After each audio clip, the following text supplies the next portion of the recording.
मैं उनसे ये कहना चाहता हूँ, केजरीवाल को रोकने से क्या होगा? क्राइम को रोको, अपराध को रोको। 6 महीने के लिए जेल में कौन थे? अरविंद केजरीवाल। जेल के अंदर कौन थे? संजय सिंह। जेल के अंदर कौन थे? मनीष सिसोदिया। जेल के अंदर कौन थे? सत्येंद्र जैन। लेकिन आम आदमी पार्टी के कुछ गुंडे बीच में आकर घुस के हमारे साथ बदतमीजी करने का प्रयास कर रहे थे। वो प्रशासन ने उनको साइड कर दिया। बिजली पानी दे न सके जो सरकार निकम्मी है। केजरीवाल चोर है, केजरीवाल चोर है, केजरीवाल चोर है, केजरीवाल चोर है। माफिया वापस जाओ, वापस जाओ, वापस जाओ, माफिया वापस जाओ, वापस जाओ, वापस जाओ, माफिया वापस जाओ, वापस जाओ, वापस जाओ। सरकार निकम्मी है, वो सरकार निकम्मी है, वो सरकार निकम्मी है, वो सरकार निकम्मी है, वो सरकार बदलनी है, जो सरकार निकम्मी है, वो सरकार बदलनी है। बीजेपी वाले शर्म करो, शर्म करो, शर्म नहीं करो। केजरीवाल झूठ बोलो, केजरीवाल चोर है।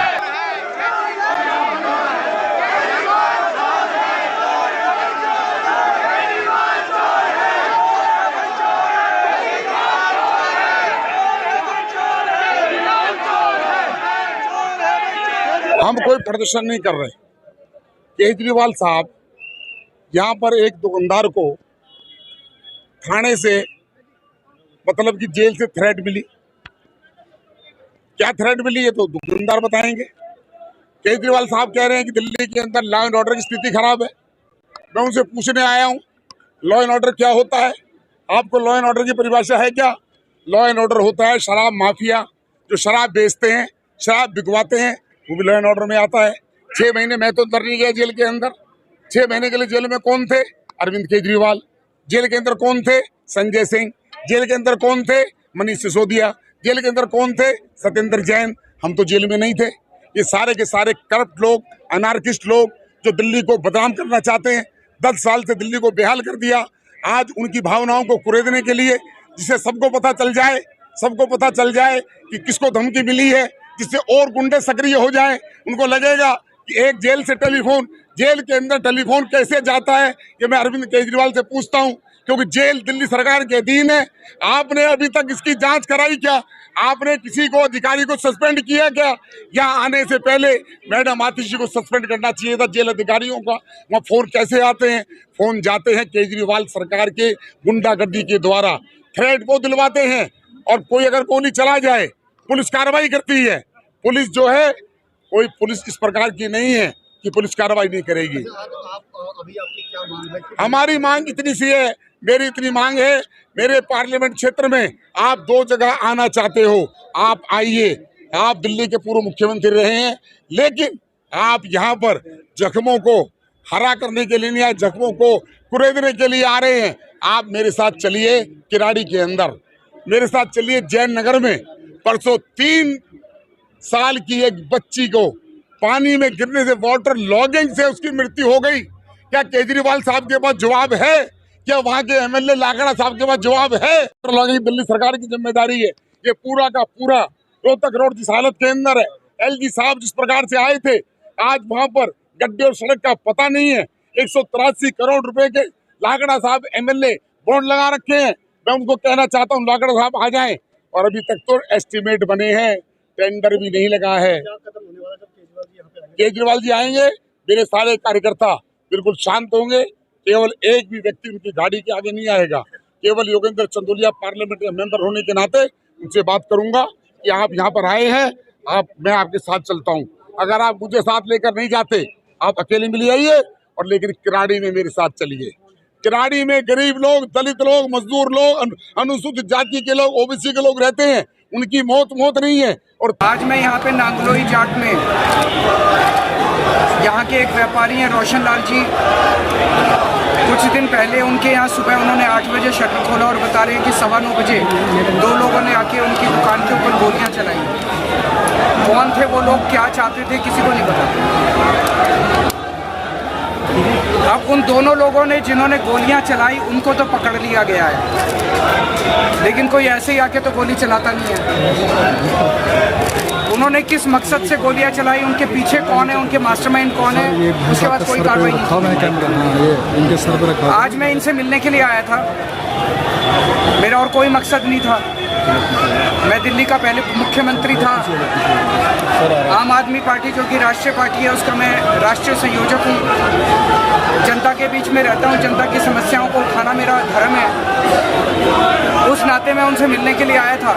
तो मैं ये देख रहा हूँ यहाँ पे बीजेपी ने अपने हजारों कार्यकर्ता इकट्ठे कर दिए।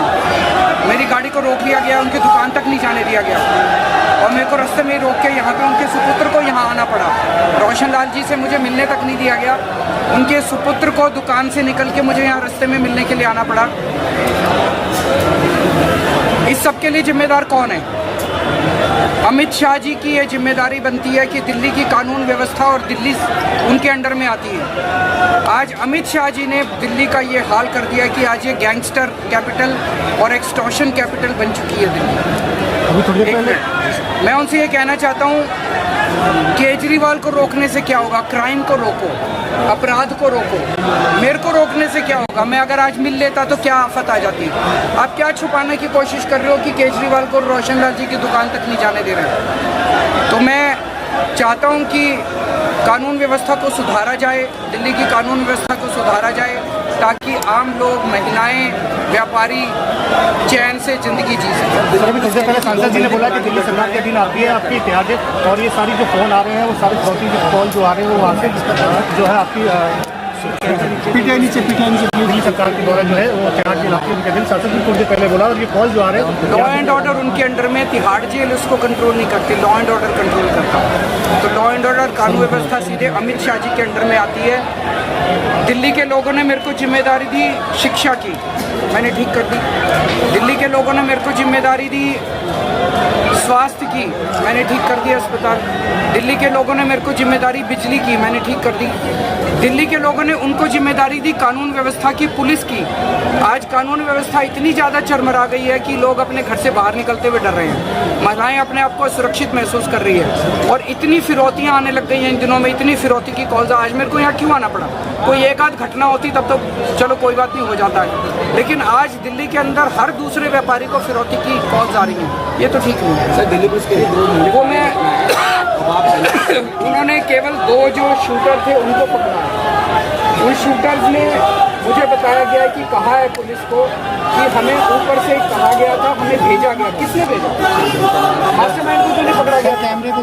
तो इसका मतलब तो लीपापोती की जा रही है, केस को बंद करने की कोशिश की जा रही है, असली मुजरिमों को नहीं पकड़ा जा रहा। अगर असली मुजरिमों को नहीं पकड़ा जाएगा तो फिर तो ये बढ़ेगी। नहीं, आम आदमी पार्टी के कुछ गुंडे, जैसा कि आप सब जानते हैं कि हमने सुना कि केजरीवाल जी यहाँ एक उस परिवार से मिलने आ रहे हैं जिसको कहीं फ़ोन से धमकी मिली है, और वो धमकी कहाँ से मिली? दिल्ली के तिहाड़ जेल से, और तिहाड़ जेल दिल्ली सरकार के अधीन आता है। तो इसका मतलब सीधे सीधे अरविंद केजरीवाल के अधीन आता है। और हम वहाँ उनसे पूछने आए हैं कि ठीक है, इस परिवार के साथ आप हैं, लेकिन चूँकि दिल्ली में ही एक क्षेत्र है किराड़ी में लगभग 68 परिवार ऐसे हो गए जो अनाथ हो गए। 12 बच्चे तो अभी फिलहाल 1.5 महीने 2 महीने के अंदर मौत हुई है बच्चों की, पानी में डूब के या करंट लगने से। हम उनसे सिर्फ इतना पूछने आए हैं, केजरीवाल जी, आप उन बच्चों के प्रति, उन बच्चों के परिवार के प्रति सहानुभूति नहीं रखते हैं क्या? आप इस परिवार से, जिस परिवार को धमकी मिली उससे आप मिलने आ रहे हैं क्या? आपको किराड़ी के उन बच्चों के परिवार से जिन बच्चों की मौत हो गई पानी में डूबने से या फिर करंट लगने से, क्या आपको उन बच्चों के परिवार से नहीं मिलना चाहिए था क्या उनके प्रति आपकी सहानुभूति, आपकी सांत्वना नहीं बनती है क्या? हम यही बड़ी, आपको मैं बता दूं कि एकदम सामान्य तरीके से हमारा कोई लक्ष्य नहीं है कि हम उनके प्रति कोई यहाँ से अभद्रता करें और उनके प्रति कोई उग्र प्रदर्शन करें। हम पूरे अपने संवैधानिक अधिकार के तहत उनसे यहाँ पूछने आए हैं कि आप किराड़ी में कब आ रहे हैं उन बच्चों का हाल चाल लेने, उन बच्चों के परिवार से जिनकी यहाँ मौतें हो गई है। बस हम आज उनसे पूछने आए हैं। और उनके पूछने के लिए जब हम यहाँ लाइन लगा के खड़े थे, हमारे बीच में माननीय सांसद श्रीमान योगेंद्र चंदोलिया जी हैं, उन्होंने स्वयं निवेदन किया और दिल्ली पुलिस प्रशासन से उन्होंने अपना आश्वासन दिया है कि हमारी तरफ से कोई भी ऐसा कार्य नहीं होगा जो संविधान और कानून के से अलग हो। उसके ऊपर कोई काम नहीं करेंगे।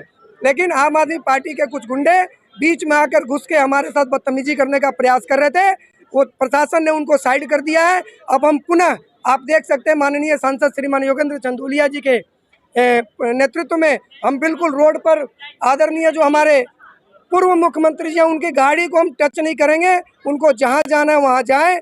हमारे माननीय सांसद जी ने आश्वासन दिया है प्रशासन को कि हम बिल्कुल साइड में खड़े होकर उनसे पूछने का प्रयास करेंगे कि माननीय पूर्व मुख्यमंत्री अरविंद केजरीवाल जी आपकी गाड़ी कब आ